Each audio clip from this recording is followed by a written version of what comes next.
আপনারা মনে করতেছেন আমরা জিমে পড়েছি, একজন যোদ্ধা কখনো তার অস্ত্র জমা দিতে পারে, তার ট্রেনিং জমা দেয় না। আজকে যারা মৃত মানুষের ছবিকে ব্যালট পেপারে আনার চেষ্টা করতেছেন, আজকে যারা মুর্দা অলিদেরকে যারা বিশ্বাস করতেছেন না, তারা জিন্দা অলি বানাচ্ছেন।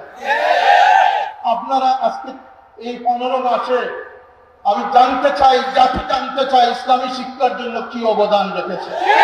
অনুগ্রহপূর্বক ইসলামকে পাশ পেতে, রাজনীতি এক জিনিস, ইসলাম এক জিনিস। এই দেশের দিনদাররা বেঁচে থাকলে ইসলাম বেঁচে থাকবে, দিনদারদের দ্বারা দেশ পরিচালিত হবে, এটাই দেশের সবচেয়ে বড় প্রয়োজন। আমাদের কোনো আপত্তি নেই, আপনারা নির্বাচন করেন, বৈষম্যতা দূর করেন।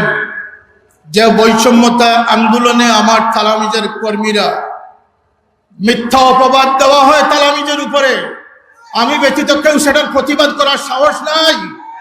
আমার তালামিজ কর্মীরা মাঠে ঘাটে রাস্তায় রাজধানী শহরে আহতের পর আহত হয়ে এই বৈষম্য বিরোধী আন্দোলন করেছে। এদেশে ইসলাম নামদারি অনেক আছেন, যারা বেহেশতের সার্টিফিকেট বিতরণ করতেছেন হিন্দু, এবং সবচেয়ে বড় কথা হচ্ছে হিন্দুদের কাছে বেহেশতের সার্টিফিকেট বিতরণ। আউলিয়া কেরামের আবাদকৃত এই দেশ, শাহজালাল খানজাহান শাহ মাখদুমের দেশ, ফুলতলি সাহেবের বাংলাদেশ।